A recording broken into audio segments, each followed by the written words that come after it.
bookish friends, welcome back to my channel. Over the second week of what I read for May's Readathon, and it's going to be pro, cons, and a quote. And I read Welcome to the Hanyeon Dung Bookshop by Hang Bo. I'm not gonna butcher it, it's gonna be like one of these. Pro, love letter to reading and books. Con, no character growth as such.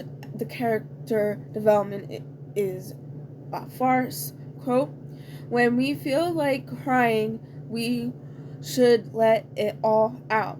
Focusing them back on only makes the wounds heal slower. Then I read Hollow by Karena Haley.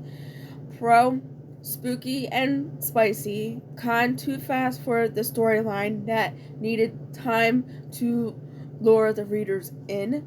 And the quote is, what a dangerous path desire.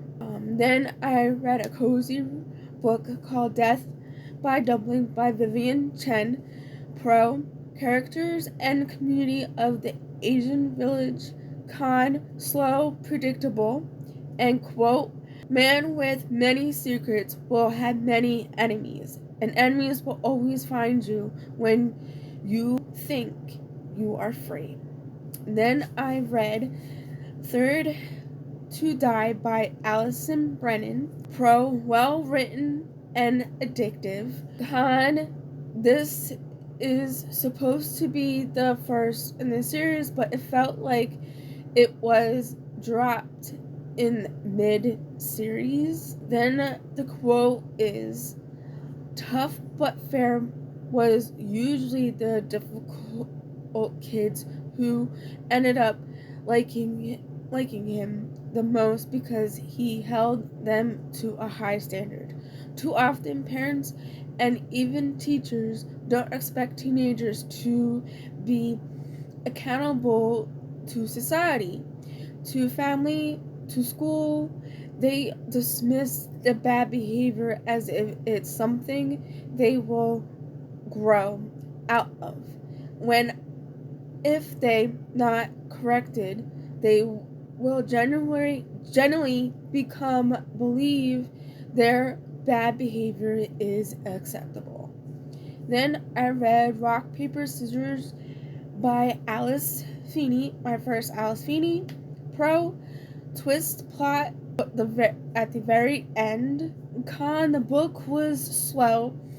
And then the quote is, the reason why a person lies is almost always more interesting than the lie itself.